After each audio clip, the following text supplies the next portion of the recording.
Ya, Bapak Ibu Saudara, selamat malam sekali lagi ya. Ya, kita bersyukur hari ini kita dapat kesempatan untuk belajar satu tema yang cukup menarik di dalam situasi yang cukup menarik ya. Jadi situasi sekarang tuh kayak lagi panas ya, kalau kita mengikuti berita antara Amerika dan juga China. Terus kita juga melihat kok banyak berita-berita yang kurang menyenangkan begitu ya hari ini. Dan ini berita-beritanya menuju kepada penderitaan. Nah, hari ini kita belajar di topik yang kedua, salah satu tema adalah tentang penderitaan sebagai orang Kristen. Nah, saya sudah baca, coba merenungkan, jadi hari ini saya mau mengajak kita menderita bersama-sama ya. Jadi jangan hanya saya. Nah, Bapak Ibu Saudara, satu hal yang kita sepakati terlebih dahulu adalah yang pertama, kita perlu tahu bahwa penderitaan di dalam hidup ini adalah sesuatu yang universal. Setuju ya? Universal tuh maksudnya semua orang mengalaminya. Jadi penderitaan itu bukan hanya sebatas milik orang Kristen, penderitaan itu bukan hanya sebatas orang Kristen saja yang mengalami, orang Kristen saja yang menderita. Nah, memang kita sebagai orang Kristen itu punya panggilan khusus ya. Itu panggilan untuk menderita. Nah, itu salah satu sesi juga yang nanti akan kita bahas. Tapi kita boleh sepakat bahwa di dalam dunia yang berdosa, penderitaan itu tidak bisa lari dari hidup kita. Mau kita orang percaya, bukan orang percaya, mau kita usia muda, usia tua, mau kita kaya, kita miskin, semua punya penderitaannya masing-masing. Jadi saya harap kita tuh jangan salah kaprah begitu ya. Ada orang pernah ngomong kepada saya nggak mau ikut Tuhan, nggak mau jadi orang Kristen. Kenapa? Soalnya jadi orang Kristen itu hidupnya menderita, susah. Ah, saya pikir salah kamu. Itu bukan karena kamu orang Kristen, itu karena kamu manusia. Nah, kalau kamu misalkan jadi meja, nah kamu tidak akan menderita. Jadi yang namanya manusia itu pasti mengalami penderitaan, bukan karena kamu orang Kristen, saya orang Kristen, makanya saya itu menderita di dalam dunia, bukan. Itu adalah suatu hal yang universal yang semua orang bisa alami, bukan suatu kekhususan begitu ya. Saya yang paling menderita. Nah, itu bukan. Nah, ini juga bukan hanya hal yang universal, tapi ini juga salah satu tantangan yang banyak, penderitaan itu salah satu pertanyaan yang banyak diberikan kepada orang Kristen ya. Kayak, kenapa kok bisa menderita? Kan katanya Tuhan itu baik, katanya Tuhan itu penuh kasih. Nah, saudara misalkan contohnya, nah, ini salah satu kutipan yang saya ambil ya dari ada salah seorang profesor dari Central Baptist Seminary, Don Carson namanya ya. Dia bilang begini, kalau kamu hidup cukup lama, itu maka kamu akan menderita.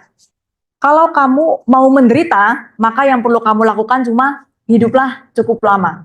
Nah, terus dia bilang gini, kamu mungkin dalam hidup tuh bisa relatif ya hidupnya lumayan seneng lah, nggak menderita-menderita amat. Tapi lama-lama mesin kita tuh rusak, tubuh kita maksudnya ya, gigi kita lepas, terus mungkin apa tadi? Oh, terus rambut kita lepas atau pikiran kita begitu ya yang lepas maksudnya ya, yang pikun-pikun maksudnya pelupa atau tiga-tiganya bisa langsung terjadi dalam hidup kita. Terus dia bilang kalau kita hidup cukup lama, maka kita akan berduka karena kehilangan. Kalau kita hidup tidak cukup lama, maka orang lain yang akan berduka karena kita yang meninggalkan mereka. Nah, jadi Don Carson ini mau mengatakan sama seperti yang tadi saya katakan bahwa penderitaan itu ada di dalam kehidupan, itu bagian di dalam kehidupan manusia setelah manusia jatuh di dalam dosa.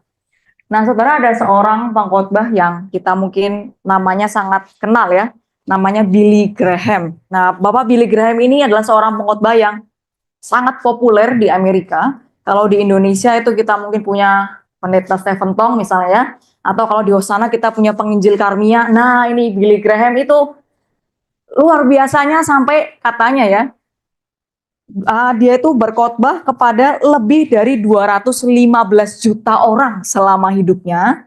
Terus dia punya KKR tuh 400 KKR dia itu mengadakan. Itu di luar khotbah mingguan ya.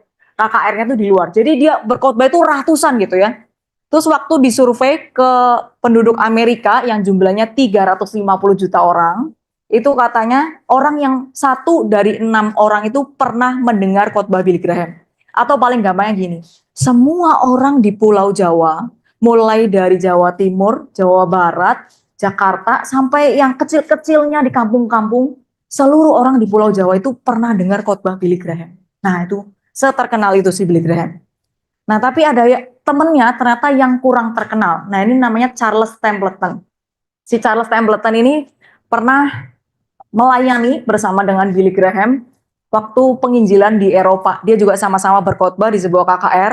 Salah seorang rektor itu bilang begini, Charles Templeton itu khotbahnya lebih bagus dari Billy Graham. Dia pasti lebih terkenal. Pasti orang itu lebih suka sama dia daripada Billy Graham. Nah, tapi kok namanya tidak pernah kita dengar sekarang. Atau jarang lah ya. Si Charles Templeton ini pada waktu dia menempuh studi, jadi setelah dia pelayanan ke Eropa itu dia masuk ke sekolah teologi, Princeton Theology itu. Terus dia meninggalkan iman ya karena banyak pergolakan di sekolah itu. Terus juga ada pengajaran-pengajaran yang dia sendiri akhirnya meragukan imannya. Nah, dia menuliskan satu buku itu berjudul Farewell to God, Selamat Tinggal Tuhan gitu ya. Nah, di dalam bukunya ini dia menuliskan salah satu ya, bukan satu-satunya. Salah satu alasan kenapa si Templeton ini meninggalkan iman kekristenannya. Yaitu dia bilang gini, bagaimana mungkin ada Tuhan di sana, yaitu di Afrika, waktu itu dia pelayanan ke Afrika, ketika ada kelaparan dan penderitaan. Terus dia bilang, mereka, yaitu orang-orang Afrika itu hanya butuh hujan, tapi Tuhan tidak ada di sana. Jadi dia meninggalkan, mempertanyakan imannya. Salah satu penyebabnya adalah karena pergumulan tentang penderitaan. Karena dia tidak menerima bagaimana mungkin di dalam dunia yang Allah itu berkuasa, Allah itu begitu baik dan Allah itu begitu mengasihi, tapi masih ada orang menderita, bisa kelaparan, bisa punya penyakit, terus bisa meninggal. Nah dia nggak terima itu. Dan dia meninggalkan iman. Nah jadi saudara, pergumulan tentang penderitaan ini bukan hanya milik kita pribadi ya. Semua orang itu juga mengalami, bahkan itu bisa menggoyahkan iman seseorang. Jadi ini sesuatu yang sangat serius yang memang kita perlu renungkan. Nah, tapi yang juga boleh jadi catatan saya, yang juga boleh jadi catatan kita bersama, adalah penderitaan itu, walaupun dia bisa menggoyangkan iman seseorang, walaupun dia itu bisa membuat orang meninggalkan Tuhan, tapi kita juga harus ingat bahwa ada sisi lain dari penderitaan, yaitu penderitaan itu bisa membawa orang datang kepada Tuhan. Betul ya? Bapak Ibu pernah mendengar cerita, saya tadinya nggak kenal Tuhan, saya nggak suka ke gereja, tapi begitu saya ditabrak mobil jatuh dari apartemen misalnya, waduh kok nggak meninggal ya, terus dia menemukan Tuhan di sana begitu ya. Jadi penderitaan itu entah kenapa itu seperti dua koin, mata sisi ada dua gitu ya. Yang satu itu orang tuh bisa ninggalin Tuhan karena penderitaan loh. Tapi satu sisi orang itu kok bisa ya? Gara-gara penderitaan itu dia bisa punya iman. Bahkan kalaupun dia punya iman tuh dengan tulus gitu ya. Kalau misal waktu sebelum menderita gitu ya, dia mungkin beriman karena oh ya dia hidupnya berkecukupan, keluarganya baik, anak-anaknya baik begitu ya. Jadi iman dia dilandaskan dengan berkat-berkat Tuhan. Nah setelah dia punya penderitaan, terus seakan-akan sepertinya Tuhan itu ambil sesuatu yang dia suka, terus dia masih bertahan, tiba-tiba dia mempunyai pengenalan yang Tuhan itu lebih dalam daripada waktu dia punya berkat-berkat itu. Nah jadi maka benar satu istilah yang dipakai oleh si Timothy Keller ya, saya mengambil bahwa penderitaan itu bisa menjadi sebuah perapian. Nah, perapian itu saudara, itu bisa dipakai dengan dua cara ya. Perapian itu bisa menghanguskan, menghancurkan ya, meluluhlantahkan sesuatu. Nah, tapi waktu dibilang di 1 Petrus itu, dibilang begini, bergembiralah akan hal itu, yaitu maksudnya penderitaan, sekalipun sekarang ini kamu seketika harus berduka cita oleh berbagai-bagai pencobaan, maksud semuanya itu adalah membuktikan kemurnian imanmu yang jauh lebih tinggi nilainya daripada emas yang fana, yang diuji kemurniannya dengan api. Sehingga kamu memperoleh puji-pujian dan kemuliaan dan kehormatan pada hari Yesus Kristus menyatakan dirinya. Jadi apa tugas api di dalam 1 Petrus ini, Bapak Ibu? Memurnikan apa? Memurnikan iman. Kalau di dalam sini memurnikan emas ya. Jadi emas, iman itu diumpamakan seperti emas. Jadi emas itu saudara, kalau memang kita nggak punya toko emas sih. Jadi kalau kita masukin emas ke perapian, emas itu nggak akan hancur. Yang hancur itu apa? Lapisan luar yang kotor-kotornya. Nah itu yang terbakar, itu yang hancur lebur oleh api. Setelah dibakar, setelah hancur, kotorannya sisanya apa? Emas yang murni. Jadi Timothy Keller tuh bilang, penderitaan itu bisa berfungsi tuh kayak perapian. Kamu tuh punya sesuatu yang kotor di dalam hidup kamu. Kamu punya sesuatu yang perlu dipertajam, yang perlu dibersihkan oleh Tuhan, dan Tuhan itu taruh kamu di dalam lewat penderitaan itu dan menghancurkan yang kotor-kotornya itu. Tapi iman kamu itu tetap nggak hancur. Yang hancur apa? Kotorannya, dosanya, salahnya. Nah, itu penderitaan bisa berfungsi sebagai perapian bagi jiwa kita. Jadi saudara, kita bersyukur kalau misalkan memang Tuhan itu memakai penderitaan di dalam kehidupan kita. Ada tujuan-tujuan yang Dia mau capai di dalam hidup kita. Iman kita diuji lewat penderitaan. Nah, jadi saudara, ketika kita belajar tentang penderitaan pada hari ini, saya ingin mengajak kita untuk belajarnya berpikir begitu ya, begini. Saya ini akan atau sedang menghadapi penderitaan, kira-kira apa yang saya butuhkan supaya yang copot, yang terbakar itu yang kotornya. Supaya waktu saya menderita atau saya tahu ada orang menderita, saya bisa menguatkan dia sehingga yang terbakar itu yang kotorannya, bukan imannya. Nah, itulah kenapa kita perlu belajar pada hari ini. Nah, ada dua buku yang mau saya rekomendasikan kepada kita pada hari ini. Ini dulu ya. Nah, hari ini kita mau belajar tentang 4 pilar teologi mengenai penderitaannya. Apa-apa saja yang Alkitab katakan kepada kita tentang penderitaan yang bisa menolong kita untuk mengerti setidaknya ya minimal tahu penderitaan itu punya tujuan di dalam hidup kita. Kemudian nanti di sesi yang kedua yaitu tanggal 24 kita akan belajar tentang bagaimana menghadapi penderitaan sebagai orang percaya. Nah, saudara, ini dua buku yang mau saya rekomendasikan. Yang pertama itu dari Timothy Keller, Berjalan dengan Allah Melewati Penderitaan dan Kesakitan. Nah, ini buku yang sangat baik, yang juga banyak menolong saya ya dalam persiapan hari ini. Timothy Keller tuh bahasnya mungkin lebih filosofis, terus bahasanya mungkin lebih berat gitu, tapi dia kasih penjelasannya sangat baik. Perlunya dibacanya pelan-pelan sekali, supaya bisa mengerti kalimat-kalimatnya. Tapi dia memberikan pengertian yang mendalam ya tentang penderitaan, kenapa ada penderitaan, terus pandangan-pandangan orang tentang penderitaan, terus nanti terakhir dia akan bawa juga untuk melihat bagaimana sih menghadapi penderitaan. Nah, ini Timothy Keller. Nah, kalau ada versi lebih mudahnya atau ya memang serupa tapi tak sama ya, tentang penderitaan juga dari Paul David Tripp. Nah, ini lebih ke arah devosional gitu. Kalau Bapak Ibu ingin satu buku yang boleh menolong kita di dalam penderitaan, bahasanya menyentuh hati, menyentuh kalbu begitu ya. Nah, ini buku yang baik, Suffering. Nah, saya ibaratkan begini, kalau si Timothy Keller ini, kalau kita baca bukunya, itu seperti seorang teman yang kalau kita bertanya, dia bisa kasih pemikiran-pemikiran yang logis di dalam penderitaan kita. Kenapa sih begini, kenapa begitu? Nah, Timothy Keller tuh bisa jelasin tuh, karena begini gitu. Oh, jadi kita kayak, oh gitu.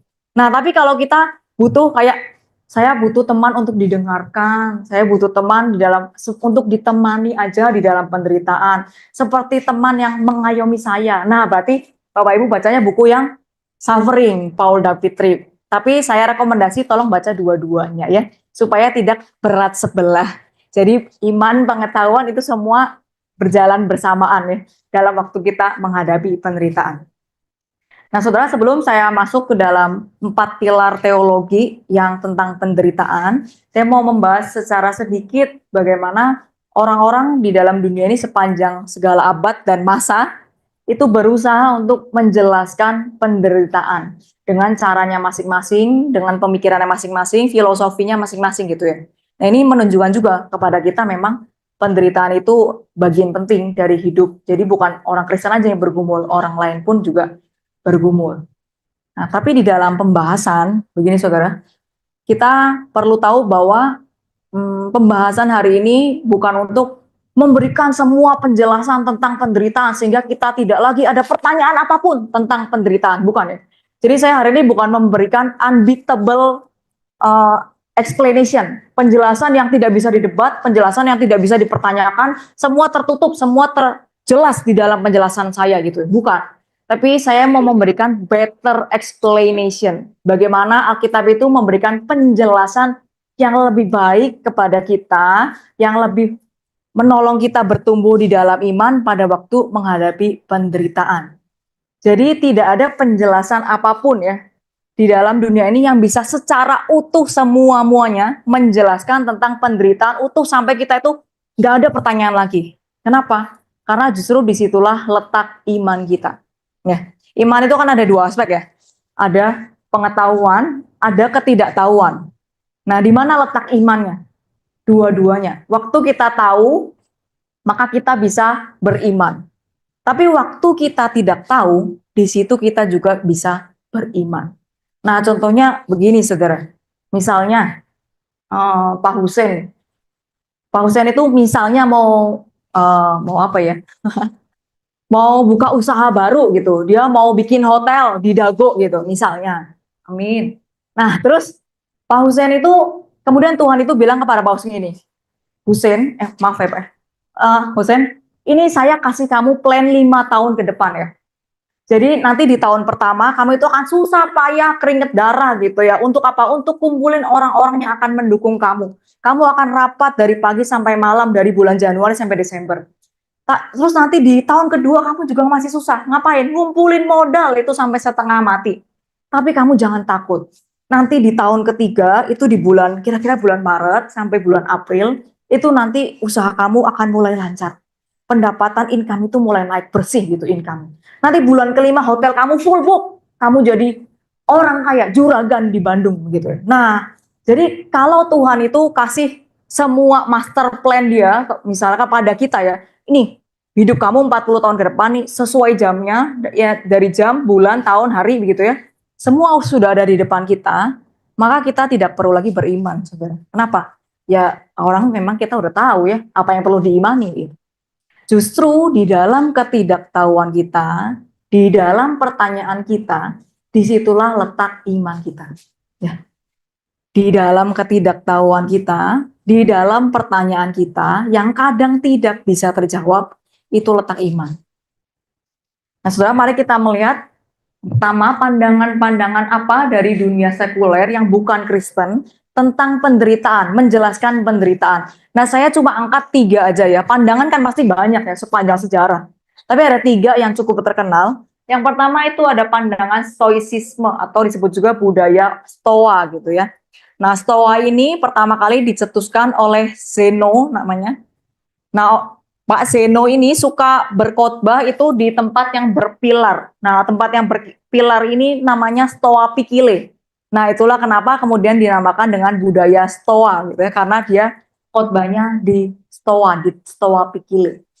Nah, menurut orang-orang Stoa, nah kalau kita pernah mendengar perkataan seperti don't let anything get you down. Jangan biarkan apapun membuat kamu hancur, membuat kamu jatuh gitu ya. Atau kita pernah bilang, kita tidak bisa mengontrol apa yang terjadi di dalam hidup kita. Maka yang bisa kita kontrol ada respons kita. Nah, itu sedikit banyak terpengaruhi oleh budaya stoicisme ini, budaya Stoa ini. Nah, di dalam budaya Stoa itu mereka percaya bahwa alam semesta itu ada yang mengatur. Nah, benar ya, mirip ya sama kita ya. Benar yang kita percaya ya, alam semesta itu diatur oleh Allah. Ya. Nah, mereka juga percaya alam semesta itu ada yang mengatur. Yang mengatur itu adalah sebuah kekuatan. Nah, bedanya di sini. Yang mengatur adalah sebuah kekuatan yang tidak berpribadi. Kalau kita kan Allah itu berpribadi ya. Berpribadi itu punya kehendak, punya perasaan, punya pikiran gitu ya. Dan ada pertimbangan-pertimbangan di dalam kepribadian Allah. Nah, kalau orang Stoa itu percayanya dunia ini dikendalikan oleh sebuah kekuatan yang tidak ada kepribadiannya. Jadi nggak ada pertimbangan-pertimbangan logis di dalamnya, pertimbangan-pertimbangan yang ada tujuannya tuh nggak ada. Jadi gimana? Ya udah pokoknya hidup itu jalan aja. Udah ada yang ngatur, semua fix gitu ya. Nggak bisa diganggu gugat. Nah, itulah kemudian muncul yang namanya takdir, fate. Hidup kita itu digariskan oleh takdir. Tidak ada yang bisa merubah takdir. Misalnya, ini sudah takdir saya. Kalau misal siang itu saya ketabrak mobil, misal gitu ya. Maka karena saya nggak bisa mengendalikan saya ditabrak mobil, ya udah yang bisa saya kendalikan adalah emosi saya, respon saya. Nah, jadi orang-orang di budaya Stoa itu percaya penderitaan itu juga terjadi karena takdir. Mau kita ngapain, gimana pun, pokoknya kita nggak bisa menghindar dah dari takdir. Kalau Tuhan itu sudah, mereka nggak percaya Tuhan. Kalau si fate itu, takdir itu sudah menyuratkan kamu itu menderita, nanti kamu mengalami kejahatan, kamu mengalami ketidakadilan. ya udah, mau gimana lagi, kita terima-terima aja, nggak ada yang bisa kita lakukan. Terus jadi cara menghindarinya gimana dong? Supaya kita tidak terlalu menderita. Nah kalau penderitaan nggak bisa dihindari kan berarti yang bisa adalah dikurangi lah ya, supaya nggak sakit-sakit amat. Jadi dia bilang gini, yang bikin kita menderita itu adalah emosi kita yang berlebihan. Kenapa? Waktu kita ditinggal pergi sama orang. Nah sebenarnya kan itu kan takdir ya. Ya kalau memang takdirnya dia meninggal. Jadi kita nggak bisa ini kan mengganggu takdir. Yang bisa kita lakukan adalah kamu jangan baperan, jangan terlalu sedih, jangan terlalu seperti orang menderita begitu ya. Jadi hidup itu lempeng-lempeng aja, ya. Jangan terlalu senang juga kalau dapat sesuatu. Jadi orang-orang di budaya Stoa ini bilang emosi itu sesuatu yang kurang penting. Yang penting itu rasio. Nah, kalau hidup kita itu disetirnya oleh rasio, oleh pikiran, maka kita punya less suffering gitu. Menderitanya kurang. Nah, jadi orang tua bilang makanya dia bilang don't let anything get you down gitu ya. Jadi hidup jangan terlalu suka, jangan terlalu senang, jangan terlalu sedih. Semua tuh jalanin kita lempeng aja. Kita pakai di akal aja. Kalau orang menderita kan pasti takdir. Ya kan udah tahu pasti meninggal. Terus kalau misalkan kita mengalami sakit, sakit parah, ya kan udah tahu orang bisa sakit. Ya jangan terlalu sedih lah gitu. Nah, jadi pemikiran mereka gitu. Semua terjadi karena takdir. Yang kedua, saudara, dari ada pandangan namanya hedonisme. Nah, ini mungkin yang lebih terkenal ya. Pandangan hedonisme ini ada dua pandangan yang mirip-mirip sebenarnya. Jadi intinya adalah si orang hedonisme ini tujuan tertinggi dari hidup adalah mencari kebahagiaan. Apa yang membuat saya senang, membuat saya nyaman, membuat saya bahagia, itu yang saya kejar di dalam hidup saya. Dan menghindari kesakitan, menghindari penderitaan sebisa mungkin. Jadi tujuan hidup tertinggi adalah kebahagiaan. Apa sih yang bikin kita bahagia, Bapak Ibu? Makan. Waduh, karena saya bahagia dari makan, maka saya makan sebanyak-banyaknya. Babi, kambing, sate ayam. Bahkan dalam satu kali makan saya bisa makan semuanya. Karena apa? Karena ini yang bikin saya bahagia gitu ya. Saya hidup untuk mengejar kebahagiaan. Terus mabok minum anggur. Wah, kalau minum anggur, minum wine, aduh melayang rasanya nyaman sekali. Makanya ini minum sebanyak-banyaknya gitu ya. Terus juga misalkan seks gitu ya. Wah, seks itu kan mendatangkan kebahagiaan gitu ya. Jadi ayo kita sorry dalam tanda kutip melacur, berpesta pora begitu. Nah, jadi dalam orang-orang Yunani ini kalau di film-film itu mereka orang-orang yang suka pergi ke pesta-pesta, makan secara sembarangan, banyak semua mereka makan, minum sembarangan, melacur di kuil-kuil. Nah, itu orang-orang hedonisme ya. Tapi downside-nya apa? Ya hidupnya pendek ya. Nah gimana hidupnya nggak pendek? Makannya sembarangan, minum sembarangan, terus kena penyakit seksual begitu ya. Nah, jadi ini kan yang tradisional tadi ya, yang sembarangan makan, sembarangan minum gitu. Terus orang-orang tuh kemudian mengembangkan pikiran begini, waduh ini senengnya di depan nih, belakang-belakangnya kok gue menderita banget kayaknya kalau begini.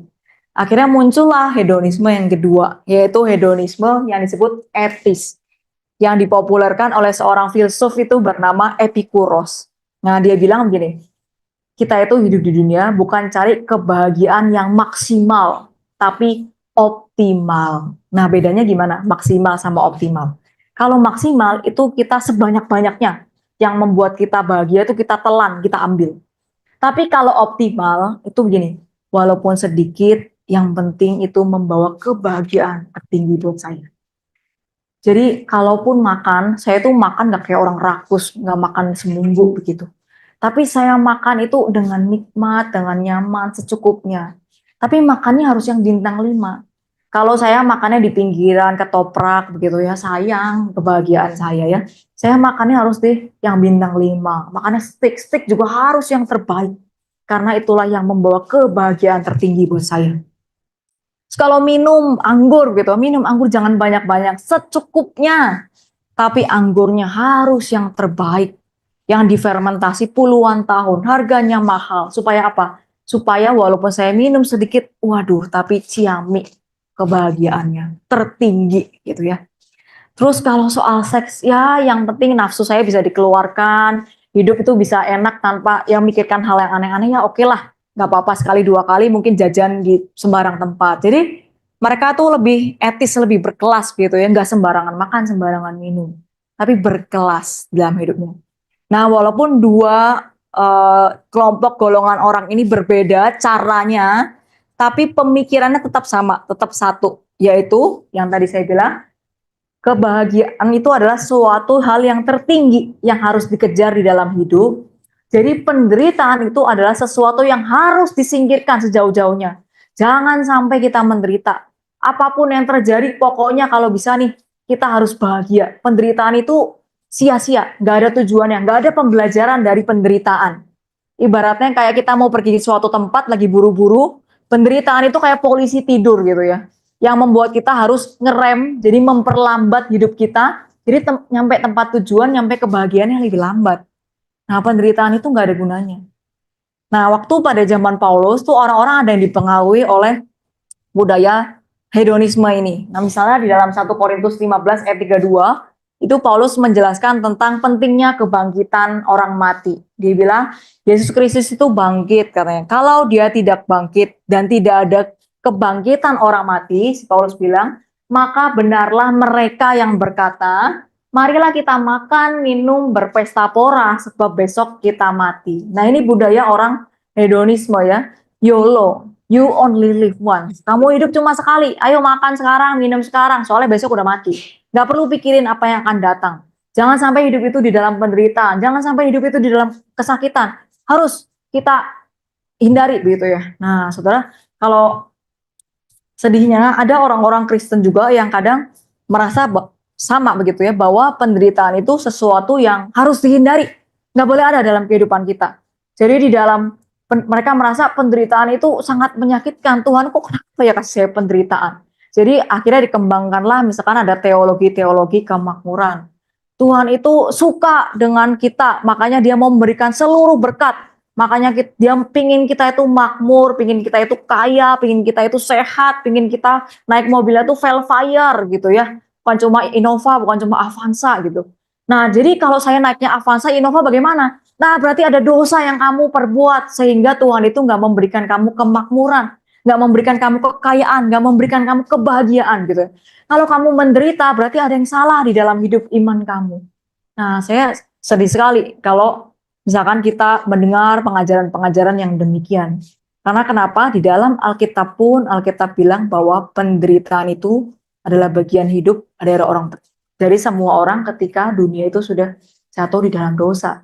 Dan di dalam penderitaan itu, Tuhan bilang pasti ada tujuan yang ingin dicapai. Nah, saudara, pandangan ketiga yang juga mungkin lumayan banyak dianut, itu adalah pandangan zaman New Age. Nah, ini pada abad ke-20 ya mulainya, banyak dipengaruhi oleh tradisi mistis dari Timur dan juga orang-orang Buddhis gitu ya. Jadi menurut pandangan New Age ini, orang itu bisa menderita karena apa sih? Karena kita itu punya keinginan. Karena kita itu tidak puas dengan hidup kita. Benar gak? Benar ya Bapak Ibu ya?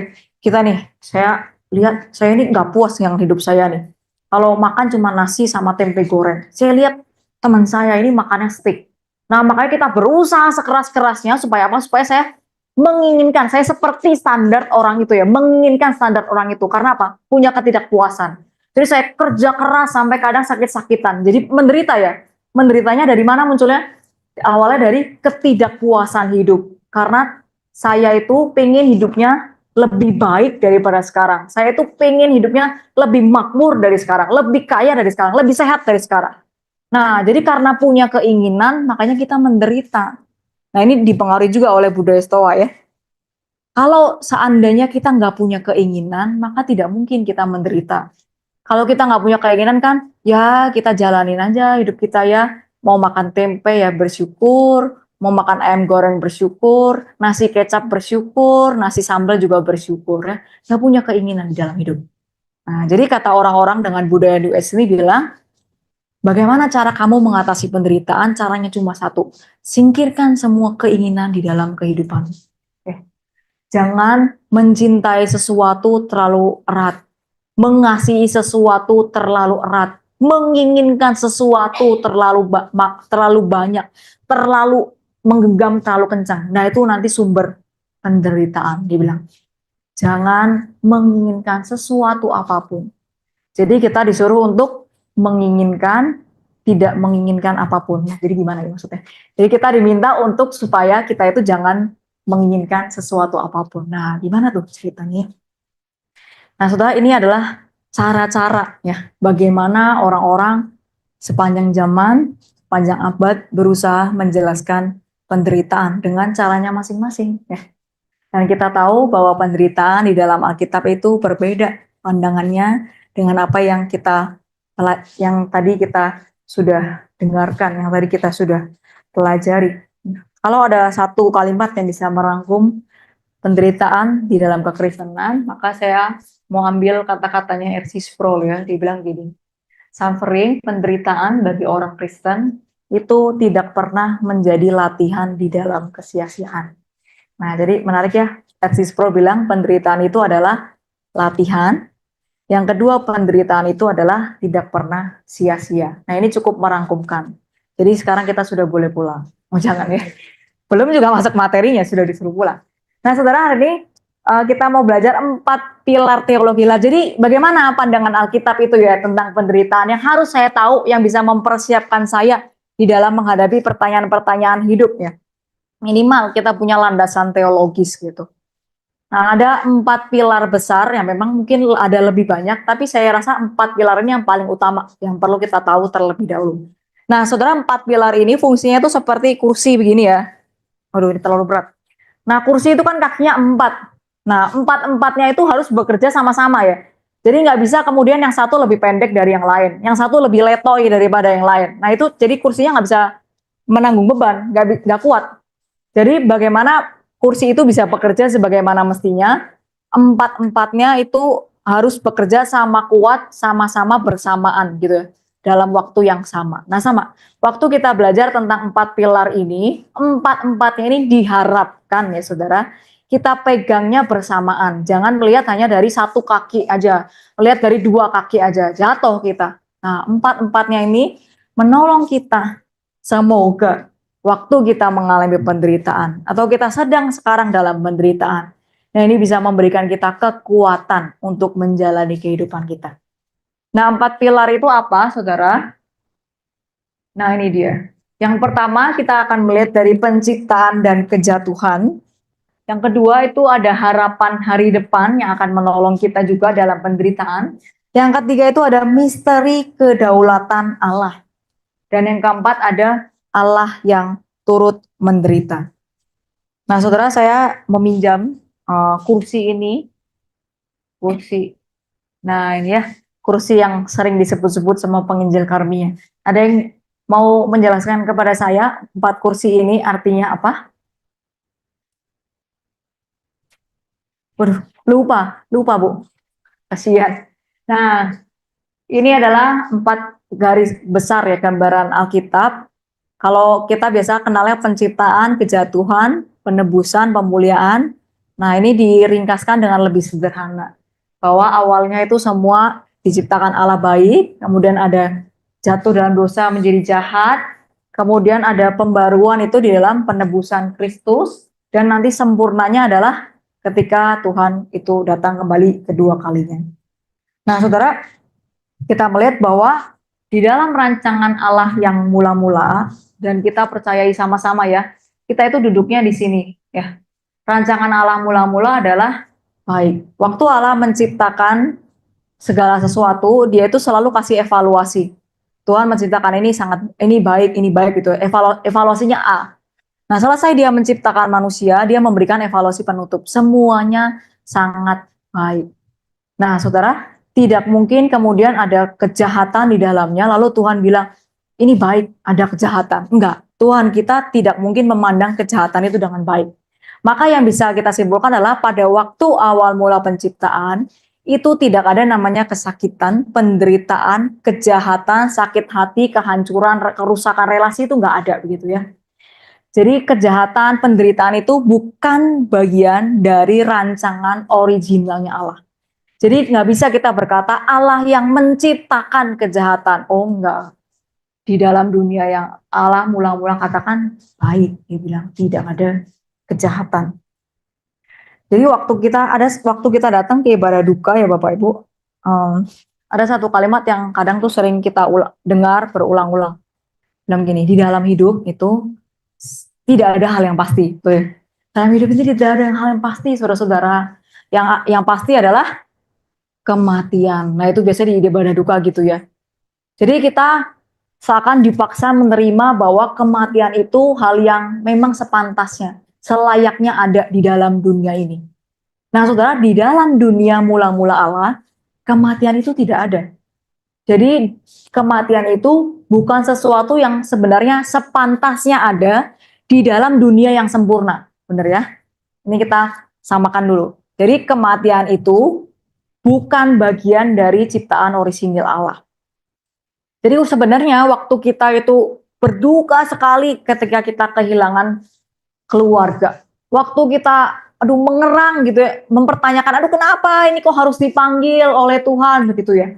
Nah, sebenarnya tangisan kita itu bisa menjadi seakan-akan alarm buat jiwa kita untuk menyadarkan, oh ini kamu ada yang salah loh kayaknya. Kayaknya saya nggak diciptakan untuk mengalami keterpisahan ini. Kayaknya saya nggak diciptakan untuk mengalami penderitaan ini, kesakitan ini. Saya nggak diciptakan untuk kefanaan. Dan memang itu yang Tuhan bilang. Kita itu diciptakan untuk sesuatu yang kekal. Ya.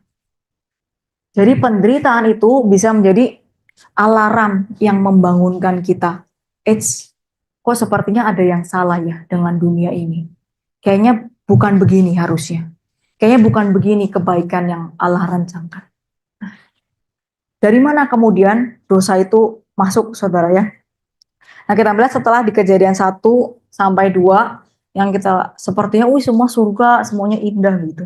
Lalu tiba-tiba setelah Kejadian 3, mulai di Kejadian 4 itu ada dosa-dosa, ada hal-hal yang sepertinya kok jahat sekali terjadi. Dimulai dengan pembunuhan. Kain tuh punya pikiran untuk membunuh adiknya. Terus Adam dan Hawa itu bisa punya pikiran untuk saling menyalahkan. Terus di dalam Kejadian pasal yang keempat juga setelah pembunuhan itu ada Lamek. Lamek ini keturunan Kain ya. Jadi dia orang pertama yang punya istri 2. Nah, kemudian dia itu dikatakan membunuh orang karena orang itu melukai dia. Nah, saudara, setelah membunuh, kalau Kain itu kan setelah membunuh kan dia diem ya. Terus Tuhan itu datang kepada dia menegur dia. Nah, si Lamek setelah membunuh orang, itu dia bernyanyi dengan sukacita, saudara-saudara. Dia bilang begini, wah aku tuh sudah membunuh seorang laki-laki karena ia melukai aku. Membunuh seseorang muda karena ia memukul aku sampai bengkak. Sebab Kain harus dibalaskan 7 kali lipat dan Lamek itu 70 kali lipat. Jadi waktu dia membunuh orang, Lamek itu bangga, saudara ya. Dia senang sekali, dia bisa menghajar orang. Dia bisa membuat orang itu meninggal. Waduh, saudara, kok serem sekali. Ada penurunan moral yang sangat drastis dari kehidupan manusia. Dan kita tahu manusia itu terus berbuat jahat. Sampai di Kejadian 6 tuh Tuhan itu sampai bilang, dia itu merasa menyesal ya menciptakan manusia. Saking manusia itu jahat sekali. Nah, apa yang ada di ambang batas antara Kejadian 1 dan Kejadian 4 ini, yaitu yang kita ketahui bersama-sama ada kisah di Kejadian 3. Nah, kita bersyukur Tuhan itu membukakan kepada kita ya, kenapa penderitaan itu munculnya dari mana, asalnya dari mana, yaitu dari dosa yang datang. Dosa itu memutuskan relasi dengan Allah, dan kemudian Allah bilang, sekarang kamu perlu menanggung. Bagaimana rasanya untuk kamu memerintah atas diri kamu sendiri. Dan kita tahu bagaimana kalau manusia diberikan kepercayaan untuk memerintah dirinya sendiri. Kacau balau. Karena apa? Karena kita mau egois sesuai maunya saya. Nah, bukankah itu akhirnya keluar penderitaan, saudara? Kenapa ada penebangan pohon besar-besaran, kemudian jadikan rumah, jadikan apartemen? Kenapa? Karena saya mau punya tempat tinggal yang nyaman. Saya tidak peduli sama dunia, sama orang lain. Yang penting saya nyaman. Nah, itulah kondisi ketika manusia itu dibiarkan untuk memerintah sendiri di luar dari Allah. Kemudian bukan hanya secara keterpisahan dengan Allah ya. Keterpisahan juga terjadi di antara manusia dengan manusia. Adam dan Hawa itu bisa saling merusak, saling menyalahkan satu sama lain. Terus bisa ada namanya pilih kasih di antara mendidik anak. Nah, itu dari mana? Dari keterpisahan dengan Allah membuat kita terpisah dengan manusia. Dan juga kita punya keterpisahan itu dengan alam, rusaknya relasi dengan alam. Di dalam salah satu hukuman dosa, efek dosa, kutub dosa yang diberikan oleh Tuhan, yaitu di Kejadian pasal 3 ya, ayat yang ke-14 sampai 19 dikatakan tanah itu akan mengeluarkan rumput liar dan semak duri, Saudara. Nah, itu apa maksudnya rumput liar, semak duri dan rumput liar? Semak duri dan rumput liar itu kan nggak ada gunanya ya. Itu kan menyakitkan kita, membuat kita tertusuk, membuat kita terluka begitu. Tapi kenapa itu ada di situ? Nah, Tuhan bilang, kamu itu tadinya kalau sebelum manusia jatuh dalam dosa, tanah itu akan menghasilkan segala sesuatu yang baik untuk manusia dan untuk kemuliaan Allah. Ya. Tapi setelah kamu jatuh dalam dosa, tanah itu jadi terkutuk. Jadi yang keluar itu bukan hanya sesuatu yang baik, tapi sesuatu yang jahat pun bisa keluar dari ciptaan. Ada semak duri, ada rumput liar. Terus kemudian kita tahu ada tanah itu bisa retak, kemudian kita ada bencana. Nah itu saudara kita tahu timbulnya dari mana? Dari dosa dan efeknya. Jadi kita bisa bilang bahwa dosa itu membuka pintu kepada banyak penderitaan-penderitaan di seluruh ciptaan. Jadi dosa ini bukan hanya tentang saya sama Tuhan terputus gitu ya sudah. Enggak saudara. Terputusnya relasi kita dengan Tuhan itu juga berdampak kemana-mana. Jadi semua itu kena dampak dosa. Bukan hanya kita tapi juga ciptaan pun terkena dampak dosa. Nah saudara kalau kita tahu bahwa semua ciptaan itu terdampak dosa, efek dari kejatuhan itu di seluruh bumi, maka seharusnya kita itu tidak kaget dengan penderitaan. Maksudnya nggak kaget gimana? Ya memang kita sudah berdosa, dunia kita itu lama-lama menurun secara kualitas karena tidak sesuai dengan rancangan mula-mula Allah lagi. Jadi kalau ada bencana, ya itu kita nggak kaget. Kalau ada penyakit, itu kita nggak kaget. Kalau ada kesulitan, penderitaan, itu kita nggak kaget. Kenapa? Karena memang dosa itu sudah masuk ke semua aspek kehidupan di dalam dunia ini. Bukan hanya pada manusia, tapi juga kepada ciptaan dan semuanya terdampak. Nah, terus apalagi yang harus menjadi poin kita kalau kita tahu bahwa semua itu terdampak dosa. Dan kalau kita pasti sudah belajar di PIK 1 ya, ada dosa, kita lahir dengan natur berdosa karena dosa Adam yang pertama. Jadi semua manusia itu adalah manusia yang berdosa. Nah, saudara, apa hukuman bagi manusia berdosa? Maut ya, murka Allah. Nah, jadi kalau kita tahu manusia itu semua lahir dengan natur berdosa, maka sebenarnya tidak ada yang namanya innocent, tidak bersalah, tidak berdosa. Suffering of the innocent. Nah, ini kan kadang yang menjadi pertanyaan kita ya, kenapa itu padahal orangnya baik loh, kok dia menderita seperti itu, kok kecelakaan meninggalnya nggak enak, kan dia orang tidak bersalah. Nah, saudara, kalau dari pilar yang pertama, dari kacamata kita yang ini, maka kita bisa melihat gini, semua orang itu lahir dengan natur berdosa. Ya. Semua orang kita lahir dengan punya natur dosa. Dan semua kita itu semua pantas dimurkai oleh Allah. Jadi tidak ada yang namanya tidak berdosa, tidak bersalah, innocent. Nah itu nggak ada. Salah satu contoh yang Tuhan Yesus bilang sendiri itu di dalam Lukas. Mari saya ajak kita untuk buka bersama-sama. Di Lukas pasal yang ke-13 ayat 1 sampai ke-5. Lukas pasal 13 ayat 1 sampai ke-5.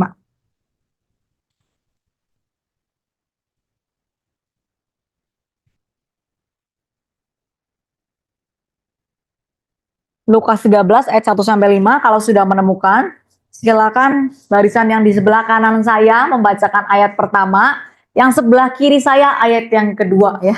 Jadi yang kanan ayat pertama, kiri ayat kedua, demikian seterusnya sampai ayat yang kelima. Lukas pasal 13 ayat 1 sampai 5. Silakan. Pada waktu itu, datanglah kepada Yesus beberapa orang membawa kabar tentang orang-orang Galilea, yang darahnya dicampur Pilatus dengan darah kurban yang mereka persembahkan. Yesus berkata pada mereka, "Sang kamu, orang-orang Galilea lebih besar dosanya daripada dosa semua orang Galilea yang lain, karena mereka mengalami penderitaan itu? Tidak. kataku kepadamu, namun jikalau kamu tidak bertobat, kamu semua akan binasa dengan cara demikian. Atau sangkamu ke-18 orang yang mati ditimpa menara dekat Siloam lebih besar kesalahannya daripada kesalahan semua orang lain yang tinggal di Yerusalem? Tidak, kataku kepadamu. Namun, jikalau kamu tidak bertobat, kamu semua akan binasa dengan cara demikian. Nah, saudara, ini ayat yang sangat baik ya, yang diajarkan oleh Yesus sendiri. Jadi di dalam pasal 13 ayat 1 sampai 5 ini ada dua kejadian yang disinggung oleh Yesus. Yang pertama, itu jadi ada orang-orang Galilea yang sedang beribadah di bait Allah. Kemudian datanglah Pilatus membunuh mereka, dan darah mereka itu dicampurkan dengan darah persembahan, korban persembahan di bait Allah. Wah, ini sesuatu yang sangat kecil ya, sangat jahat. Kemudian yang kedua itu di ayat yang keempat ada 18 orang yang tiba-tiba itu mati ditimpa menara di dekat Siloam. Nah, kalau kita melihat dua kejadian ini, yang satu ketiban menara, yang satu terbunuh gitu ya, padahal dia nggak ngapa-ngapain, maka kita akan bertanya, oh ini kok meninggalnya begitu ya, padahal kan dia orang baik ya, kasihan ya. Nah, jadi ada orang-orang kemudian datang kepada Yesus, mereka memberitahukan sekaligus bertanya gitu ya kepada Yesus. Ini ada kejadian begini nih, orang itu lagi mempersembahkan korban, kemudian dia dibunuh, darahnya dipersembahkan di bait Allah. Kemudian Yesus itu nggak menjawab begini, aduh kasihan bener ya, padahal mereka innocent loh, nggak bersalah loh, kok matinya begitu ya. Tapi Yesus itu jawab begini, kalau kamu tidak bertobat, kamu semua akan binasa dengan cara demikian. Loh kok kayaknya nggak nyambung nih pertanyaan saya sama jawaban Tuhan Yesus. Nah, orang-orang Yahudi pada waktu itu punya pemikiran begini, kalau kamu itu menderita, atau kamu matinya sengsara, matinya nggak enak, mati bukan dengan cara yang tenang, itu kamu itu dosanya besar. Makanya mereka punya pemikiran, orang yang waktu itu dibunuh sama Pilatus, itu pasti dosanya besar tuh. Makanya meninggalnya kejam. Orang yang mati tiba-tiba ketiban menara, itu pasti dosanya besar. Soalnya meninggalnya kok kurang enak ya, tiba-tibanya begitu. Nah, Yesus mau bilang begini, mereka itu, kamu itu tidak lebih baik daripada mereka. Jadi Tuhan nggak bilang begini, iya ya, padahal mereka sama kamu itu sama-sama orang baik loh, nggak pantas loh dapat begitu. Tapi Tuhan itu bilang kebalikannya, enggak, kamu sama mereka yang matinya begitu itu sama-sama jahatnya. Nah, beda ya pemikirannya ya. Jadi kalau mereka pikirnya Tuhan itu akan bilang mereka sama dia sama-sama baiknya. Tapi ternyata di mata Yesus dibilang kamu sama dia itu sama-sama jahatnya. Jadi harusnya bukan cuma mereka yang mati dengan cara begitu, kamu juga sebenarnya harus mati dengan cara begitu. Kalau kamu tidak bertobat. Kamu juga pantas ketiban menara, bukan cuma 18 orang. Kamu juga pantas dibunuh, darahnya dipersembahkan kepada Pilatus. Kenapa? Karena kamu orang berdosa. Memang kamu pantas mendapatkan hukuman dan murka Allah. Ya. Jadi saudara, ada Alkitab itu mengatakan dengan jelas bahwa hukuman bagi orang berdosa itu adalah murka Allah, penderitaan, kesakitan gitu ya. Dan maut, yang paling tinggi itu maut, kematian. Jadi kalau kita justru menerima sebaliknya, kita menerima kebaikan, kita menerima kesehatan, kita menerima hal-hal yang menyenangkan dari Tuhan, itu bukan karena kita lebih baik daripada mereka. Tapi itu karena anugerah Tuhan. Kita sebenarnya tidak pantas mendapat kebaikan, kita itu pantasnya dapat kejahatan, dapatnya penderitaan. Tapi Tuhan itu di dalam anugerahnya masih mau kasih sesuatu yang baik di dalam hidup kita. Nah, itu anugerah Tuhan. Jadi pertanyaan untuk kita itu sebenarnya bukan, Tuhan kenapa aku harus mengalami penderitaan ini ya? Tuhan kenapa aku harus mengalami kesakitan ini ya? Tuhan kenapa saya harus mengalami kecacatan ini ya? Pertanyaan justru sebaliknya, saudara. Tuhan, kenapa ya saya kok tidak menderita seperti orang itu? Padahal saya juga layak loh mendapat itu. Tuhan, kenapa saya juga nggak cacat ya kayak orang itu? Padahal saya juga pantas loh mendapatkan itu. Tuhan, kenapa saya nggak menderita loh seperti orang itu? Padahal saya orang berdosa, juga pantas mendapatkan itu. Tapi Tuhan masih kasih saya kebaikan, kasih saya berkat. Terima kasih Tuhan. Nah saudara, ini pemikiran yang perlu kita agak switch ya di dalam kehidupan kita. Nah ini juga salah satu hal yang menjadi pergumulan kita bersama-sama ya, bagaimana di dalam penderitaan itu kita bukan hanya mengerang, mempertanyakan, memarah kepada Tuhan, tapi justru dibalik ya. Kita belajar melihat kebaikan-kebaikan Tuhan di dalam penderitaan. Jadi saudara, di dalam pilar yang pertama ini, kita melihat bahwa kita itu sebenarnya semua manusia berdosa yang pantas mendapatkan murka Allah. Gak ada yang lebih baik. Saya nggak lebih baik daripada saudara, ataupun sebaliknya saudara ya.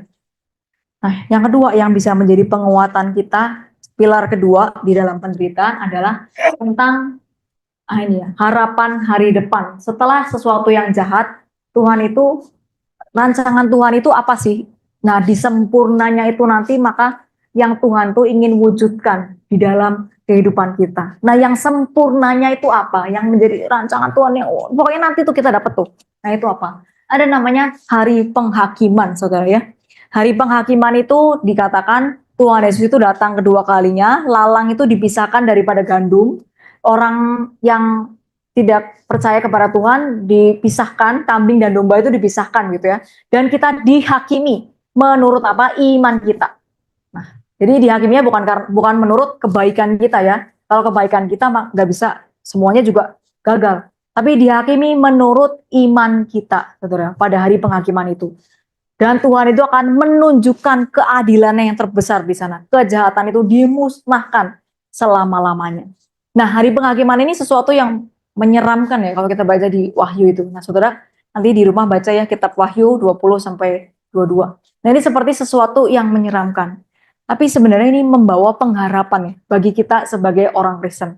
Kenapa? Karena kita itu sekarang tahan penderitaan, tahan kesakitan, itu bukan karena kita bodoh, bukan karena kita nggak mampu. Tapi karena kita tahu pembalasan kita itu bukan sekarang. Nanti Tuhan itu akan balas. Saya mungkin nggak bisa balas kamu itu sekarang. Nah, memang kita disuruh mengampuni ya. Waktu kita diberikan ketidakadilan, kita diminta untuk mengampuni. Pengampunan itu meliputi aspek apa? Tahu bahwa saya mungkin nggak bisa menghakimi orang ini di dunia. Penghakiman saya pasti tidak adil. Seadil-adilnya kita pasti, kalau orang itu jahat sama kita nggak akan adil. Tapi Tuhan itu nanti akan perhitungkan kejahatan itu. Nanti di hari penghakiman. Jadi saya tahan penderitaan saya sekarang, kesusahan sekarang, ketidakadilan sekarang, itu tidak sia-sia. Karena Tuhan itu nanti akan perhitungkan semuanya. Dan Tuhan nanti akan memberikan hukuman yang setimpal dengan kejahatan itu. Nah, ini pertanyaan juga yang pernah muncul waktu itu di tahun 2018 ketika ada terorisme di gereja di Surabaya ya. Salah satu, saya agak lupa itu gerejanya apa aja. Salah satunya saya ingat tuh GKI. Jadi si pelaku pemboman itu masuk ke gereja, kemudian dia meledakkan diri. Ada korbannya yang terkenal itu 2 orang anak kakak adik ya, masih kecil gitu ya. Terus terkenal juga mamanya itu katanya mengambuni si teroris itu. Nah, sebenarnya itu waktu itu ada pertanyaan-pertanyaan muncul seperti ini. Itu yang teroris itu kok seneng ya hidupnya? Nggak dapat penghakiman, nggak dapat hukuman. Kalau orang mati ya udah selesai dong. Kalau orang mati dia nggak bisa dapat hukuman dong. Padahal si mamanya harus menderita seumur hidup. Harusnya si pelaku juga menderita seumur hidup, dapat hukuman tuh seumur hidup, sengsara seumur hidup. Untuk apa? Untuk membayar penderitaan si mama yang ditinggal oleh anaknya. Nah, saudara, kalau tidak ada hari penghakiman, saudara, maka benarlah pikiran kita. Mending kita balas dendam. Enak itu orang ya, nggak dibalesin kejahatannya. Jadi kalau kita melawan kejahatan, ya udah meninggal aja. Karena udah beres, kita nggak perlu menanggung penderitaan. Nah, tapi hari penghakiman itu kasih kita pengharapan. Kamu itu nggak sendirian. Tenang, Tuhan itu lihat. Dia perhitungkan. Kamu mungkin sekarang nggak lihat dia diadili. Kamu nggak lihat dia menderita. Tapi ya, hari penghakiman itu akan datang. Dia akan diadili dengan seberat-beratnya. Masuk ke dalam neraka, keterpisahan, penderitaan, penyiksaan yang bahkan dia itu nggak bisa bayangkan sebelumnya di dunia. Jadi saudara, hari penghakiman itu memberikan kita pengharapan waktu kita menderita ketidakadilan di dalam dunia ini. Penderita di dalam dunia ini. Selain hari penghakiman, harapan yang Tuhan berikan adalah langit dan bumi yang baru. Dia bilang nanti di langit yang bumi dan yang baru, itu nggak ada lagi air mata, nggak ada lagi sakit hati, nggak ada lagi keterpisahan, nggak ada lagi duka cita. Semuanya itu, semua kejahatan itu disingkirkan dengan tuntas. Yang ada hanya the goodness of God gitu ya, memenuhi seluruh bumi, melingkupi seluruh bumi. Nah, kapan itu terjadinya? Dimulai, itu sudah terjadi ya, sudah dimulai ya. Yesus itu sudah mati di atas kayu salib, kebaikan Allah itu sudah meliputi seluruh dunia ini, ya kita diampuni dosanya, tapi pemenuhannya, kejahatan itu seluruhnya habis, penderitaan itu seluruhnya habis, itu kapan? Ketika Tuhan itu datang kedua kalinya nanti, dan itu kita nggak tahu kapan. Dan Tuhan nggak minta kita untuk, ya Tuhan saya sekarang nunggu aja dan Tuhan itu datang kedua kalinya gitu ya, supaya nanti saya tahu kapan itu bisa dibalasin tuh teman saya yang suka ngutang gitu ya. Nah enggak begitu. Tapi ada tanggung jawab kita. Nah ini nanti kita poin kita yang ketiga ya. Tapi kita melihat begini, bahwa langit dan bumi yang baru itu walaupun belum sepenuhnya itu muncul, nggak ada penderitaan, nggak ada kejahatan, tapi kita ini already but not yet. Sudah dimulai. Dan dimulai oleh siapa? Oleh Tuhan pertama, kemudian oleh kita, saudara. Bukankah kita diminta untuk membawa damai sejahtera ke seluruh bumi? Membawa kehendak Tuhan itu melingkupi seluruh bumi? Kehendak Tuhan itu seperti apa sih? Semua yang baik, semua yang benar, semua yang adil, semua yang sempurna. Jadi ketika kita melakukan kehendak Tuhan di bumi, saudara, maka sebenarnya kita itu sedang mau mewujudkan langit dan bumi yang baru itu sekarang. Gak nunggu nanti, sekarang ongkang-ongkang kaki, itu urusan Tuhan, bukan. Tuhan mau minta pertanggungjawaban kita juga. Untuk sama-sama kita bekerja sama.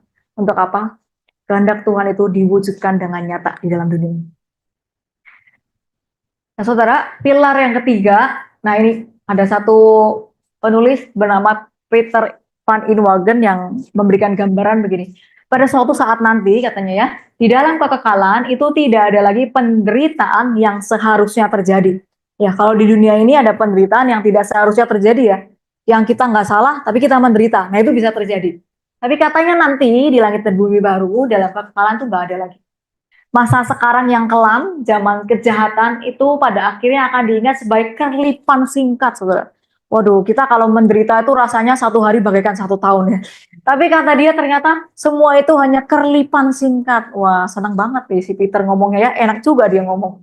Nah, kita yang mengalami senep ya. Nah, terus dibilang gini, semua kejahatan yang pernah dilakukan oleh orang jahat kepada orang yang tidak bersalah akan dibalaskan dan semua air mata akan dihapuskan. Saudara, waktu kita menderita, apalagi karena ketidakadilan ya, bukan karena memang kesalahan kita, bisa terjadi seperti itu.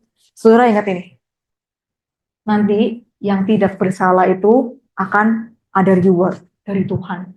Semua kejahatan yang dilakukan oleh orang, walaupun saya nggak bisa balas sekarang, walaupun mungkin sepertinya dia menang, orang jahat itu sepertinya hidupnya baik, tapi di mata Tuhan itu ujungnya maut. Dan saya itu rela bertahan sekarang, karena saya tahu penderitaan saya sekarang itu nggak bisa dibandingkan dengan kemuliaan yang kekal yang akan saya terima nanti ketika Tuhan datang kembali. Nah, saudara simpan itu di dalam hati kita ya, jadi pengharapan kita, supaya kita nggak mudah jatuh waktu kita dapat penderitaan di dalam kehidupan kita. Nah, saudara, poin ketiga yang jadi pilar juga untuk kita mengerti penderitaan adalah tentang misteri kedaulatan Allah. Saudara, Alkitab itu sepertinya punya pemikiran begini ya, ada kalau orang melakukan A, maka dia akan mendapatkan B. Kalau orang melakukan C, maka dia mendapatkan D. Jadi kayak ada sebab akibat tuh yang adil. Misalnya, Amsal 11 ayat 25 sampai 26 dia berkata begini, siapa yang menahan gandum, ia dikutuki oleh orang. Tapi berkat turun di atas kepala orang yang menjual gandum. Ini maksudnya bagaimana? Jadi maksud dia adalah menahan gandum tuh orang pelit ya. Jadi dia nggak mau berbagi. Dia bilang kalau orang pelit, dia itu dijauhi sama orang, dikutukin sama orang. Jadi orang itu tidak suka orang yang pelit, orang yang kikir. Sebabnya apa? Jadi karena dia pelit, karena dia kikir, maka dia dijauhi orang. Ya. Jadi sebabnya karena dia kikir, dia mendapat penderitaan itu. Jadi penderitaannya itu adalah hasil dari kesalahan dia ya. Yang kedua, Amsal 19 ayat 15 katanya kemalasan itu mendatangkan tidur nyenyak dan orang yang lamban akan menderita lapar. Dia bilang, kamu itu sebabnya adalah malas, maka akibatnya adalah kamu lapar. Ya. Jadi lapar itu kan penderitaan ya. Nah, kenapa kamu bisa menderita lapar? Ternyata karena kamu malas. Jadi ada sebabnya, maka ada akibatnya. Yang terakhir, Amsal 13 ayat 20. Siapa bergaul dengan orang bijak menjadi bijak, tetapi siapa berteman dengan orang bebal menjadi malang. Sebabnya kalau kamu berteman dengan orang bebal, maka akibatnya kamu hidupnya malang ya. Jadi penderitaannya ada sebabnya. Kenapa ada akibatnya? Karena ada sebabnya. Nah, jadi kita melihat seperti ada tatanan yang adil ya. Kalau kita ngelakuin ini, kita pasti dapat ini. Kalau kita ngelakuin yang A, dapatnya pasti yang ini. Nah, jadi ini kita hal yang kita suka ya, kepastian hidup ya. Kalau saya rajin bekerja, pasti saya akan sukses. Kalau saya tidak suka bekerja, misalnya sebaliknya, maka saya pasti akan kelaparan, jatuh miskin. Nah, ini hukum sebab akibat yang kita sebagai manusia suka sekali. Kenapa? Karena kita suka kepastian hidup. Kita suka sesuatu yang masuk di akal kita suka sesuatu yang bisa diprediksi. Kalau nggak bisa diprediksi itu menyeramkan ya. Nah, tapi kita ngelihat yang di dalam Alkitab itu kadang juga bisa jadi begini. Dia sudah baik nih. Nah, tapi kok dapetnya jahat ya? Atau sebaliknya ya. Dia orang jahat. Nah, kok dapetnya baik ya? Nah, jadi ini seperti menentang yang ini nih. Loh, kok sebabnya itu ya ini, tapi kok dia nggak dapat akibatnya? Begitu ya. Nah, ini kadang kita juga bisa punya pemikiran gini secara terselubung. Misalnya gini ya, saudara. Contohnya misalnya karena saya suka donat, kita ibaratkan saja kita ini ngantri di toko donat, antriannya panjang sekali, itu donat viral. Ada donat viral di Blok M, namanya Donat apa ya? Nah itu, pokoknya donatnya enak banget katanya ya. Terus kita itu ngincer satu rasa, saudara. Rasa itu tuh yang misalnya rasa blackberry itu tuh, itu saya itu suka sekali. Wah, terus kita lihat dari kejauhan tuh, waduh, tinggal satu nih, cilaka nih. Di depan saya tuh masih ada 5 nih. Kalau saya nggak kedapatan, sia-sialah saya mengantri. Wah, saudara, terus kemudian kita antri. Waktu sampai depan, saudara, kita lihat ternyata donat yang blackberry atau blueberry tadi ya, yang tinggal satu itu masih ada, saudara. Waduh, yang lain sudah habis, tapi donat incaran kita itu masih ada. Terus kita akan bilang apa? Rezeki anak soleha, ya, bener ya? Waduh, rezeki anak soleha nih. Ini karena saya anak baik nih ya, makanya nih donat ini di reserve sama Tuhan buat saya. Nah, ini satu contoh kecil gitu ya. Jadi kita suka untuk menyandingkan antara sesuatu yang kita lakukan mendapat sesuatu yang setimpal. Kita ini berbuat baik, maka kita pantas mendapat kebaikan. Nah, sebaliknya saudara, misalnya kita itu dalam minggu itu kita mau bepergian, kita merasa ya bolos deh sekali ke gereja lah, nanti minggu depan juga bisa. Saudara, waktu kita piknik di hari Minggu itu, kita berangkat, orang lain ibadah, kita berangkat nih ya. Wah, tiba-tiba bannya pecah gitu ya. Aduh, bannya pecah, aduh cilaka bannya pecah. Ya udah, ditambal dulu gitu. Selesai ditambal, tiba-tiba kok mesinnya kurang enak. Dilihat ternyata olinya habis atau gimana ya. Udah, saya kurang ngerti oli ini.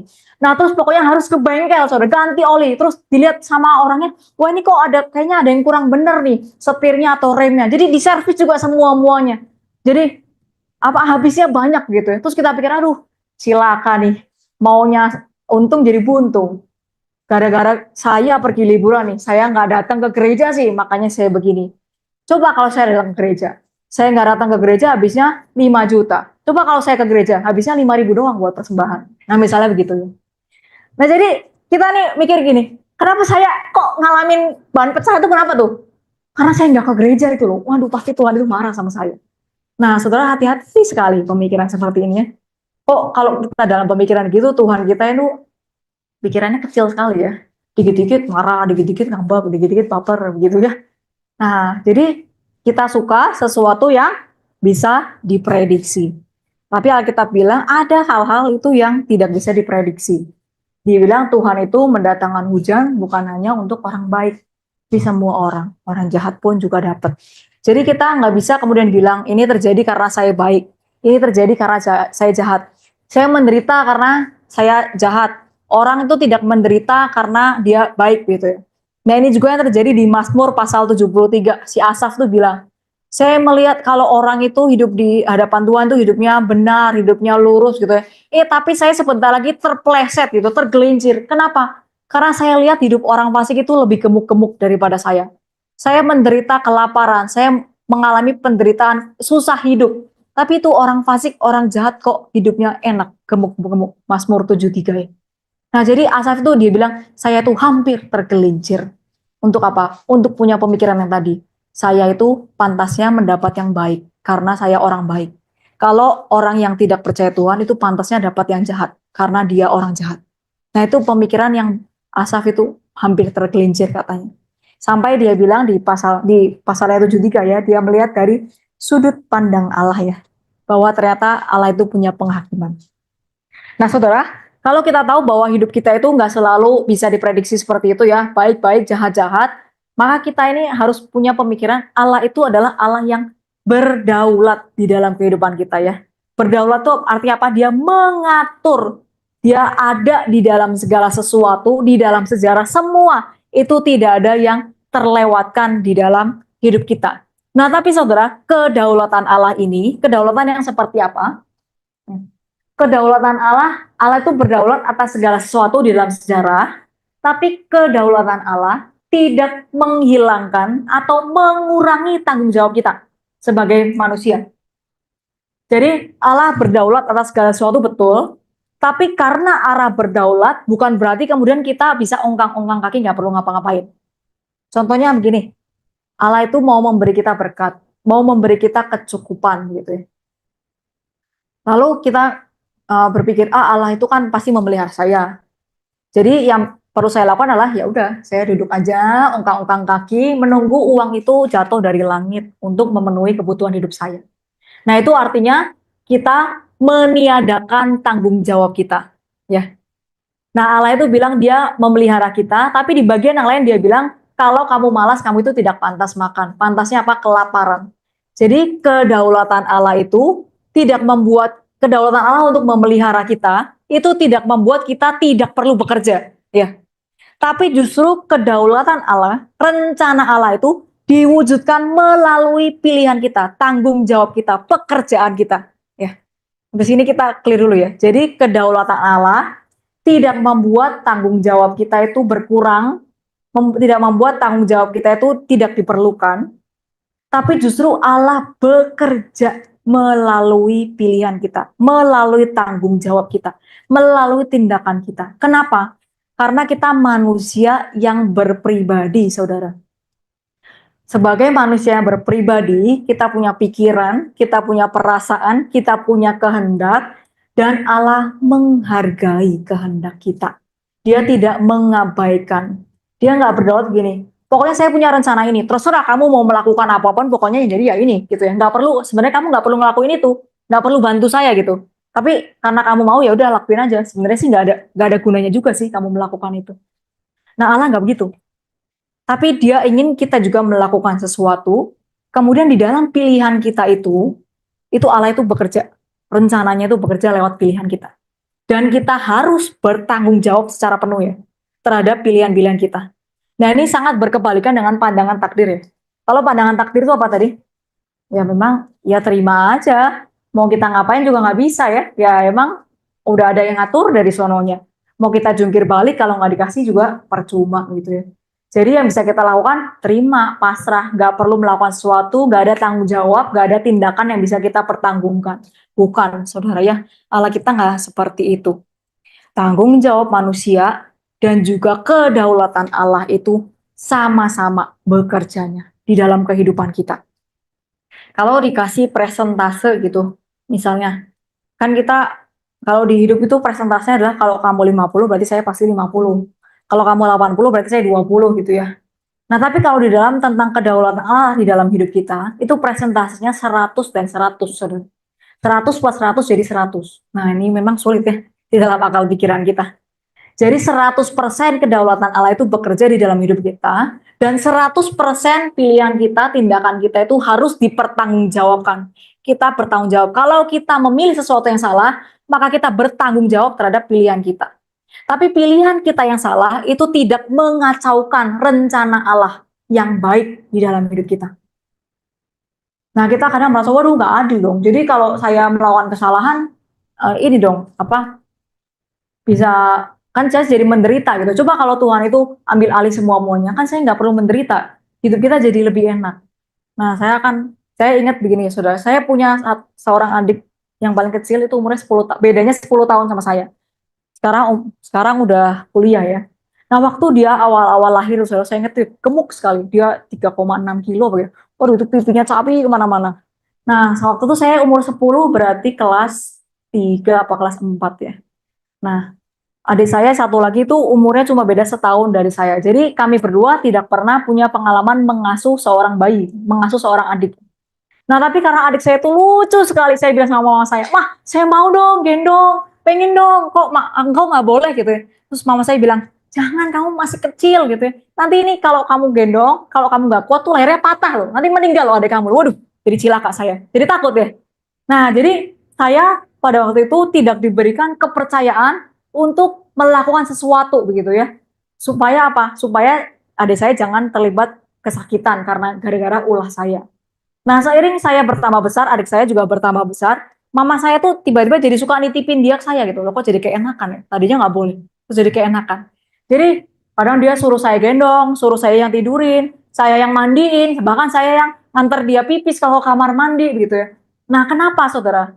Karena dia merasa saya itu sudah cukup dewasa, bisa diberikan tanggung jawab, bisa diberikan pilihan. Saya bisa memilih yang baik dan dia tahu saya pasti akan memilih yang baik karena ini adik saya yang saya sayang.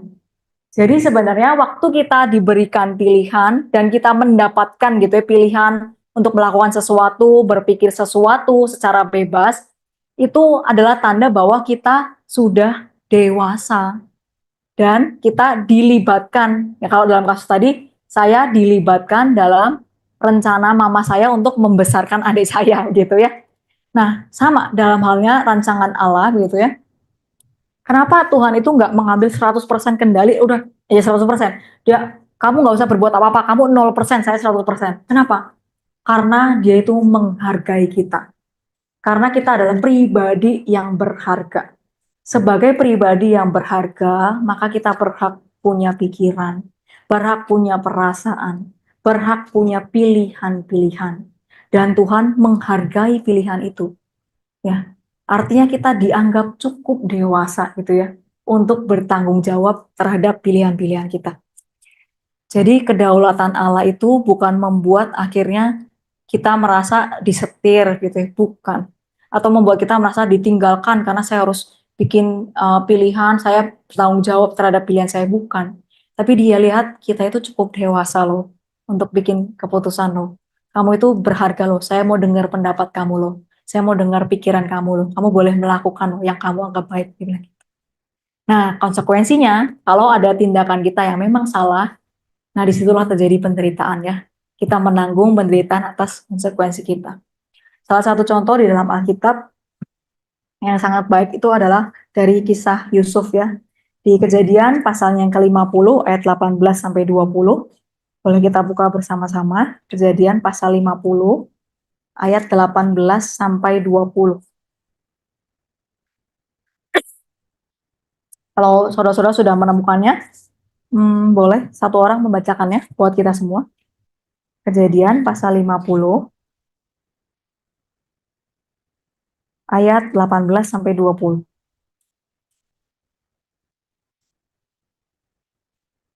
Silakan satu orang membacakannya bagi kita, karena suara saya sudah habis, saudara. Silakan, boleh bantu saya. Saudara-saudara sendiri datang dan sujud di hadapannya, kita berkata, kami datang untuk menjadi budakmu. Tapi Yusuf berkata kepada mereka, janganlah takut, sebab apakah aku ini Allah? Memang kamu telah merencanakan yang jahat terhadap aku, tetapi Allah telah merencanakannya demi kebaikan, untuk mewujudkan apa yang terjadi sekarang ini, yakni memelihara hidup orang banyak. Baik, terima kasih Bu Simamora ya. Nah, saudara, jadi di ayat yang kita baca itu terjadi sebuah peristiwa, yaitu kakak-kakaknya Yusuf itu mau bertanggung jawab terhadap pilihan mereka. Bertanggung jawabnya apa? Dia mau minta ampun, mau jadi budaknya Yusuf, karena dia tahu yang dia lakukan itu sesuatu yang jahat gitu ya. Dan Yusuf itu sampai harus jadi budak karena kejahatan mereka. Nah, tapi saudara, di bagian ini itu tidak dicatat begini. Yusuf itu nggak menjawab, iya benar, kamu itu jahat ya. Tuhan itu meraka-rakakan yang baik, tapi kamunya jahat. Makanya aku jadi budak di Mesir sebelum jadi pemimpin. Oh, begitu ya. Jadi seakan-akan Yusuf itu merasa gara-gara kejahatan saudara-saudaranya, jadi saya perlu punya plan B nih. Tuhan itu plannya adalah dari awal saya langsung jadi pemimpin, nggak perlu jadi budak. Tapi gara-gara dosa mereka, kejahatan mereka yang mereka pilih, terus Tuhan lagi nggak memperhatikan, Tuhan tidak berdaulat begitu ya, maka kejahatan itu bisa terjadi sampai ya udah Tuhan itu berpikir gimana caranya ya supaya kejahatan ini jangan sampai mengacaukan rencana saya. Waduh, oke saya jadi tahu nih. Ini dari jadi budak, sekarang saya angkat jadi pemimpin. Supaya apa? Supaya yang jahat ini bisa jadi baik. Nah, Tuhan itu nggak begitu, saudara. Jadi kejadian Yusuf menjadi pemimpin itu ada di dalam rencana kedaulatan Allah. Ya, walaupun ada campur tangan manusia di dalamnya, campur tangan kakak-kakaknya itu yang bertindak dengan jahat, tapi Tuhan itu masih berdaulat dan semuanya itu masih di dalam rencana Dia. Jadi akhirnya dia sesuai seperti rencana Tuhan, dia itu memelihara kehidupan bangsa Israel, menjadi bangsa yang besar di Mesir.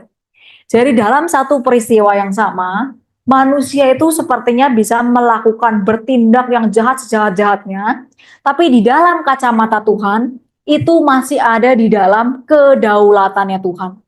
Bukan Tuhan yang membuat kejahatan, manusia ya membuat kejahatan, tapi Tuhan itu masih berdaulat.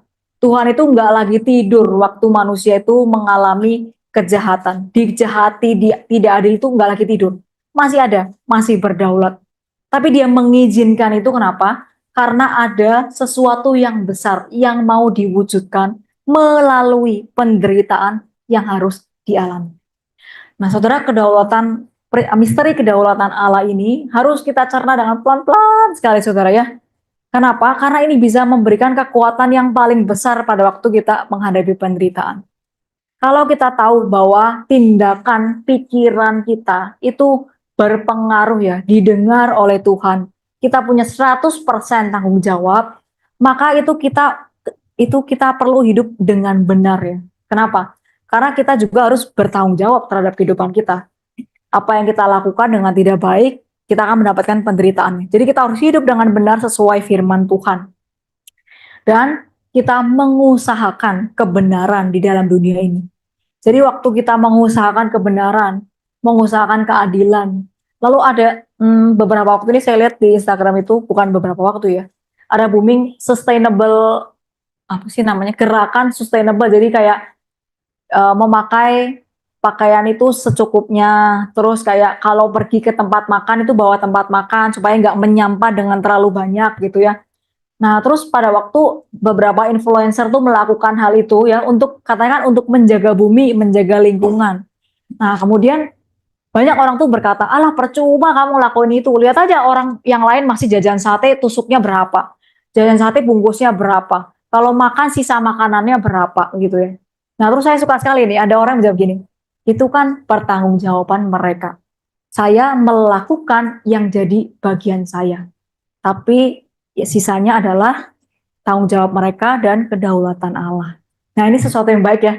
Jadi waktu kita melakukan sesuatu yang baik, walaupun kadang kayaknya nggak dihargai, nggak kelihatan dampaknya secara langsung atau dampaknya skalanya kecil sekali, saudara ya. Tapi kita diminta untuk setia, saudara ya.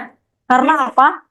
Karena yang diminta oleh Tuhan itu bukan hasilnya, tapi tanggung jawab kita, tindakan kita di dalam melakukan kebenaran. Hasilnya itu adalah kedaulatan Allah yang sempurna. Berlaku juga sebaliknya, saudara. Kalau kita tahu bahwa Allah itu berdaulat di sepanjang kehidupan kita, dia nggak pernah tidur, dia nggak pernah mengabaikan kita, dia nggak pernah meninggalkan kita. Nah, maka kita bisa tahu bahwa kegagalan kita yang terbesar pun itu tidak bisa menggagalkan rencana Allah. Karena kita merasa, saya kok punya keluarga begini ya, saya kok punya badan begini ya, sakit-sakitan, saya kok punya hidup begini ya. Nah, saudara, waktu kita bilang, saya kok punya hidup begini ya, tapi buat Allah itu bukan hanya begitu. Nah, walaupun kita merasa hidup kita itu gagal, kurang baik, kurang sempurna, tapi di mata Allah itu ada tujuan sempurna yang mau dia genapi di dalam kehidupan. Nah, ini misteri yang cukup besar, cukup rumit, terus dibaca, diingat, berulang-ulang kepada diri kita sendiri. Nah, yang terakhir saudara ya, karena waktunya ternyata cukup panjang, saya minta maaf ya. Yang terakhir saudara adalah pilar terakhir, itu adalah tentang Allah yang turut menderita. Saya bahas dengan singkat aja. Kalau kita bicara tentang Allah yang turut menderita, ini juga satu pengharapan yang baik. Ini satu doktrin iman Kristen yang unik buat kita ya. Jadi Allah itu bukan hanya melihat kita berdaulat atas sejarah, tapi dia juga ikut menderita bersama-sama dengan kita. Nah, kalau kita melihat Allah yang menderita, kita ingatnya apa? Oh, Tuhan Yesus, dia menderita di atas kayu salib. Nah, tapi jauh sebelum itu, Allah itu sebenarnya sudah menderita ketika dunia itu jatuh dalam dosa. Misalkan di Kejadian pasalnya Yeremia 31 ayat 20 dikatakan, anak kesayangankah gerangan Efraim bagiku, atau anak kesukaan, aku terkenang kepadanya, sebab itu hatiku terharu terhadap dia, tidak aku akan menyayanginya, demikianlah firman Tuhan. Jadi dikatakan ketika Allah itu mengingat Efraim yang tidak menyukai Tuhan, menyembah berhala, dia itu terharu. Nah, kalau terharu itu konotasinya positif ya, kalau di bahasa Indonesia. Tapi di bahasa Inggrisnya lebih jelas dikatakan everything in me cries out for him. Segala sesuatu di dalam diri Allah itu menangis kesakitan karena mengingat si Efraim ini. Jadi dosanya Efraim itu membawa kesakitan di hati Tuhan, penderitaan di hati Tuhan. Atau di Kejadian pasalnya yang ke-6 ayat 5-6 dikatakan ketika dilihat Tuhan bahwa kejahatan manusia itu besar, dia itu menyesal, kemudian memilukan hatinya. Kejahatannya itu memilukan hati. Saudara, kata memilukan di sini itu sama dengan perkataan kesakitan dan susah payah yang diderita oleh Hawa ketika dia mau melahirkan setelah dia jatuh dalam dosa. Sakit ya di sini yang tahu ibu-ibu ya yang udah melahirkan, gimana rasanya sakit melahirkan? Enak? Waduh, susah payah, sakitnya luar biasa gitu ya. Nah, Tuhan mau bilang gitu, waktu aku lihat penderitaan itu, waktu aku lihat kamu itu jahat, ada ketidakadilan, ada dosa, penderitaan, hatiku itu susah payah, sakitnya kayak orang mau melahirkan, sakit banget. Dari 1 sampai 10 tuh sakitnya 1000 gitu ya. Nah, jadi Tuhan itu waktu dia melihat kita menderita, itu hatinya juga sakit. Nah, sama kalau kita sayang sama orang, penderitaan dia kan jadi penderitaan kita ya.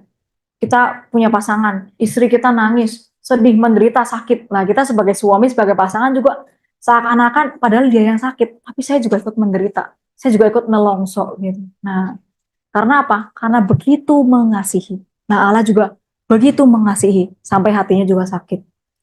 Dan penderitaan yang tertinggi itu ditunjukkan di atas kayu salib, saudara. Dia datang ke dalam dunia menunjukkan luka-luka dan penderitaannya secara nyata. Dia bukan cuma lihat dari atas, oh iya saya empati dah sama kamu menderita dah gitu. Tapi dia turun, dia alami penderitaan. Penderitaannya sangat besar sampai kita sendiri belum pernah mengalami, yaitu penderitaan sampai mati. Penderitaan sampai Allah itu memalingkan muka dari Yesus. Saudara, kalau kita dalam penderitaan, yang jadi kekuatan kita apa? Tuhan itu masih memperhatikan kita, Tuhan masih melihat kita gitu ya. Nah, tapi pada waktu penderitaan di kayu salib, Tuhan itu bilang, Tuhan itu nggak melihat saya, nggak memperhatikan saya, nggak menyayangi saya gitu ya. Dan itu sungguh-sungguh terjadi. Wah, itu sesuatu yang ngeri ya. Sesakit-sakitnya kita, Tuhan itu nggak pernah tinggalkan, tapi dia memalingkan mukanya dari Yesus karena dosa-dosa kita. Yesus tanggung kutuk dosa itu. Supaya apa? Supaya kita diselamatkan, dibebaskan. Karena kita nggak bisa bayar. Nah, saudara, ini adalah penderitaan dan kejahatan terbesar sepanjang sejarah umat manusia. Menyalibkan Allah. Dan di dalam penderitaan yang paling besar, kejahatan paling besar, kita mendapatkan kemuliaan yang paling besar. Yaitu keselamatan bagi engkau dan saya lewat penderitaan. Jadi kalau kita merasa saya jadi orang Kristen gak mau menderita, Yesus kita juga adalah Yesus yang menderita karena kita. Jadi kalau kita di dalam penderitaan, ada satu quote juga yang saya kutip dari Timothy Keller yang menguatkan saya secara pribadi. Kita kadang itu tidak tahu alasan Allah itu mengizinkan kejahatan dan penderitaan berlanjut, dan mengapa tuh kayaknya acak ya, orang baik dapat kejahatan, orang jahat dapat baik. Nah, kita nggak tahu. Tapi kita tahu apa yang bukan alasannya. Nah, jadi kita nggak tahu alasan secara spesifik Allah memberikan penderitaan itu, tapi kita tahu yang bukan. Yang pasti bukan alasannya adalah penderitaan itu bukan terjadi karena Allah tidak mengasihi kita. Penderitaan itu bukan terjadi karena dia itu tidak peduli pada kita. Penderitaan itu bukan terjadi karena dia tidak memperhatikan kita. Dari mana kita tahu? Karena dia memperjuangkan kebaikan kita sampai rela mati di kayu salib. Jadi waktu kita mengalami penderitaan, kita tidak tahu ada misterinya. Nggak tahu secara jelas kenapa harus mengalami. Tapi ada framework ya. Kita tahu apa yang bukan sifat Allah. Dia bukan kasih penderitaan supaya kita, karena dia tidak mengasihi kita, karena tidak memperhatikan kita. Saudara, ini yang jadi kekuatan kita ya. Dalam menghadapi penderitaan, hal-hal yang harus kita hadapi. Nah, materi saya sampai di sini. Saya minta maaf banget kalau kepanjangan. Supaya nanti sesi 2 kita bisa beralih ke bagian yang lebih praktis ya. Nah, bagian sesi 1 ini mungkin kayak lebih sulit gitu ya, lebih teoritis, teologis banget ya. Tapi saya harap kita benar-benar direnungkan, yang sudah difoto nanti fotonya dilihat lagi begitu ya di rumah. Supaya apa? Karena ini nggak bisa 1-2 kali, harus berkali-kali kita renungkan. Dan sepanjang perjalanan hidup, nggak pernah berhenti itu kita renungkan. Gloria in excelsis Deo, Gloria in excelsis Deo. And the angels singing, Christ is born. Hear the angels singing, Christ is